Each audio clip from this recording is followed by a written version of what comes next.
ಬೆಂಗಳೂರಿನಲ್ಲಿ ಹಾಡ ಹಗಲೇ 7 ಕೋಟಿ ದರೋಡೆ ಪ್ರಕರಣಕ್ಕೆ ಸಂಬಂಧಪಟ್ಟಂತೆ ಇದೀಗ ಘಟನೆ ವರದಿಯಾಗಿ 54 ಗಂಟೆಯ ಒಳಗೆ 3 ಆರೋಪಿಗಳು ಸೆರೆಯಾಗಿದ್ದಾರೆ. 60 ಗಂಟೆಯೊಳಗೆ 5 ಕೋಟಿ 76 ಲಕ್ಷ ಹಣ ಜಪ್ತಿ ಮಾಡಿದ್ದಾರೆ.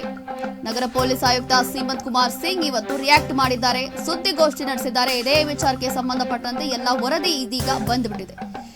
7.11 ಕೋಟಿ ದರೋಡೆ ಪ್ರಕರಣದಲ್ಲಿ 6 ರಿಂದ 8 ಜನರು ಭಾಗಿಯಾಗಿದ್ದಾರೆ ಅನ್ನೋ ಮಾಹಿತಿಯನ್ನ ಕೊಟ್ಟಿದ್ದಾರೆ. ಸಿಸಿ ಕ್ಯಾಮೆರಾ ಇಲ್ಲದಿರುವ ಕಡೆ ಸಂಚು ರೂಪಿಸಿ ದರೋಡೆಯನ್ನ ಮಾಡಿದ್ದಾರೆ ಅನ್ನೋ ಮಾಹಿತಿಯನ್ನ ಇವತ್ತು ಕೊಟ್ಟಿದ್ದಾರೆ. ಬೆಂಗಳೂರಿನಲ್ಲಿ ಮೊನ್ನೆ ಅಷ್ಟೇ ಟೋಟಲಿ ಫಿಲ್ಮಿ ಸ್ಟೈಲ್ ಅಲ್ಲಿ 7 ಕೋಟಿ ದೋಚ್ಕೊಂಡು ಹೋಗಿದ್ರು. ಇದೇ ಒಂದು ಪ್ರಕರಣಕ್ಕೆ ಸಂಬಂಧಪಟ್ಟಂತೆ ಕೇವಲ ಘಟನೆ ವರದಿಯಾದ 54 ಗಂಟೆಯ ಒಳಗೆ 3 ಆರೋಪಿಗಳು ಅರೆಸ್ಟ್ ಆಗಿದ್ದಾರೆ. 60 ಗಂಟೆಯ ಒಳಗೆ 5 ಕೋಟಿ 76 ಲಕ್ಷ ಹಣ ಕೂಡ ಇಲ್ಲಿ ರಿಕವರಿ ಮಾಡಿಕೊಂಡಿದ್ದಾರೆ ಪೊಲೀಸರು. ಹಾಗಾಗಿ ಇದೇ ಒಂದು ವಿಚಾರಕ್ಕೆ ಸಂಬಂಧಪಟ್ಟಂತೆ ಇವತ್ತು ಸೀಮಂತ್ ಕುಮಾರ್ ಒಂದು ಸುದ್ದಿಗೋಷ್ಠಿ ನಡೆಸುವ ಮೂಲಕ ಮಾಹಿತಿಯನ್ನ ಕೊಟ್ಟಿದ್ದಾರೆ. ಏನ್ ಹೇಳಿದ್ದಾರೆ ಬನ್ನಿ ನೋಡೋಣ.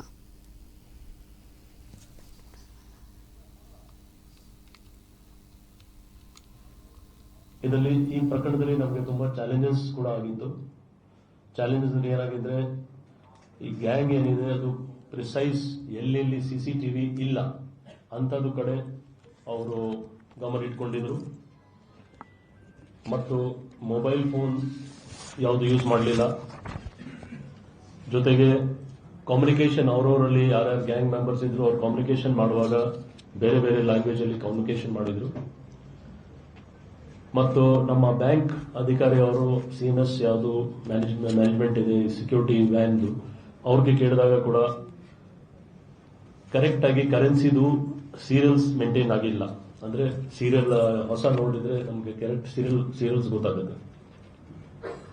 ಸೊ ಇದು ಎಲ್ಲ ಕೆಲವು ಚಾಲೆಂಜಸ್ ನಮಗೆ ಆಗಿತ್ತು.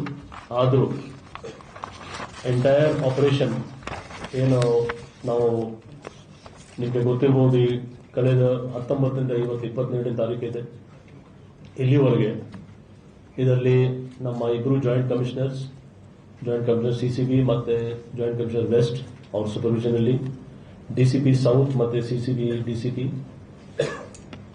ಟೋಟಲ್ ಎಲ್ಲ ಸೇರಿ 11 ಟೀಮ್, ಟೋಟಲ್ ನಾವು 11 ಟೀಮ್ ನಲ್ಲಿ PI ಇನ್ಸ್ಪೆಕ್ಟರ್ಸ್ ಮತ್ತೆ ACPs ಎಲ್ಲ ಸೇರಿ ಒಟ್ಟು ಅಂದಾಜು 200 ಆಫೀಸರ್ಸ್ ಮತ್ತೆ ಮೆನ್ ಕಳೆದ 2-3 ದಿವಸದಿಂದ ಕಂಟಿನ್ಯೂಸ್ ಆಗಿ ಅವರು ತುಂಬಾ ಒಳ್ಳೆ ಕೆಲಸ ಮಾಡಿದ್ದಾರೆ. ಇದರಲ್ಲಿ ಕರ್ನಾಟಕದಲ್ಲಿ ಮಾತ್ರ ಅಲ್ಲ, ಕೇರಳ ರಾಜ್ಯದಲ್ಲಿ, ತಮಿಳುನಾಡು, ಆಂಧ್ರ ಪ್ರದೇಶ್, ತೆಲಂಗಾಣ ಮತ್ತು ಗೋವಾ ಅಲ್ಲಿ ಟೀಮ್ಸ್ ಹೋಗಿದೆ.